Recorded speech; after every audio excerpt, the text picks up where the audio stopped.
Bonjour et bienvenue à la Maison de la Presse du Touquet. Alors, chose promise, chose due, je devais vous parler d'autres romans qui sont sortis dans le cadre de cette rentrée littéraire. Je vais commencer par vous présenter Olga de Bernard Schlink. Alors, souvenez-vous de Bernard Schlink, il a écrit Le Liseur, qui est un très très beau roman qui a été adapté au cinéma avec la belle Kate Winslet et Ralph Fiennes. Alors, si vous préférez lire, n'hésitez pas, précipitez-vous chez votre libraire préféré, pas sur Amazon s'il vous plaît. Et si vous préférez la version cinématographique, c'est une très très belle adaptation du roman. Alors, pour en revenir à Olga, Bernard Schlink est donc revenu dans le cadre de cette rentrée de janvier avec ce beau portrait de femme. Son héroïne s'appelle donc Olga. Je dirais que ce roman est divisé en trois parties.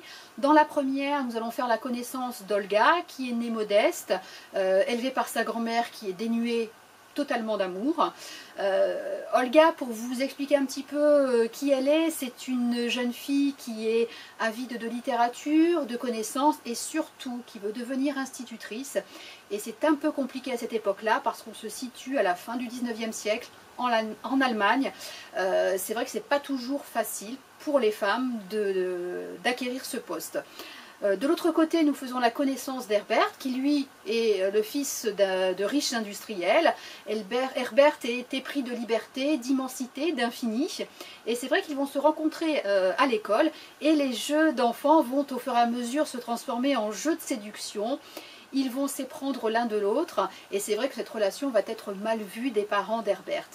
Alors Olga va parvenir à être institutrice parce que c'est une femme qui veut réussir et Herbert, lui, fidèle à sa personnalité, va commencer à voyager, beaucoup voyager.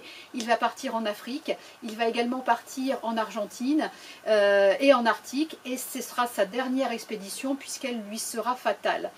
Dans cette partie, on va lire tout l'amour qu'Herbert et Olga se portent, on va y lire les retrouvailles, on va y lire les séparations, on va y lire le manque. Dans la seconde partie, eh bien, on va voir Olga, comment va faire Olga pour vivre sans Herbert. Elle va connaître la Première Guerre mondiale, la Seconde Guerre mondiale, c'est une femme forte, elle veut s'en sortir, elle veut avancer, et de cette période va naître une très très belle amitié, et je n'en dirai pas plus. Dans la troisième partie, on va retrouver les lettres qu'Olga a envoyées à Herbert pendant qu'il partait en voyage. Je ne vous dis pas comment elles ont été retrouvées, mais on va découvrir au travers ces lettres une Olga plus fragile, une Olga qui est en colère, une Olga qui finalement nous cache beaucoup de choses. C'est un très beau portrait de femme, c'est une femme qui est intelligente, qui est avide de connaissances, c'est une femme forte, comme on les aime, qui a réussi à se faire une place dans une Allemagne qui n'est pas simple. Et au travers de ce roman, on découvre également l'histoire de l'Allemagne et comment peut-être l'ambition de ce pays a pu lui être à de nombreuses reprises été fatale. Donc n'hésitez pas, c'est un magnifique roman qui m'a fait également penser à un autre roman qui vient de sortir en poche, qui s'intitule Le Dimanche des mères de Graham Swift. Toujours portrait de femme, moi j'aime bien, je suis assez féministe hein, dans l'âme, où on découvre le destin de Jane qui est domestique. Alors ça se passe en Angleterre dans les années 1920. Alors les aristocrates avaient l'habitude d'offrir à leurs domestiques une fois par an, une journée où ils peuvent faire ce qu'ils veulent. Jane va décider de passer la journée avec son amant, qui va lui annoncer qu'il va se marier avec une autre. Et cette journée marquera à jamais la vie de Jane.